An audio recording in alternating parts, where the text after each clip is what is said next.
មហាជេងជឿនជាតិខ្មែរថ្កើងជ័យយោសុខោលាភូ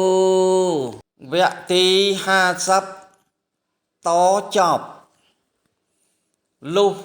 ដល់ពេលកូនធំពេញរូបរាងក្រមុំកំឡោះហើយត្រូវបានម្ដាយទុកឪពុកដាក់ឲ្យមានគូស្រករស្វាមីភរិយានឹងគ្នាបង្កើតបានជាកូនពូនជាចៅតរៀងទៅព្រះមេត្តាបិតាលោកការពារកូនជានិច្ចរហូតដល់ទីអវសាននៃជីវិតរបស់លោកទាំងពីរនៅទីកន្លែងខ្លះទៀតព្រះមេត្តាបិតា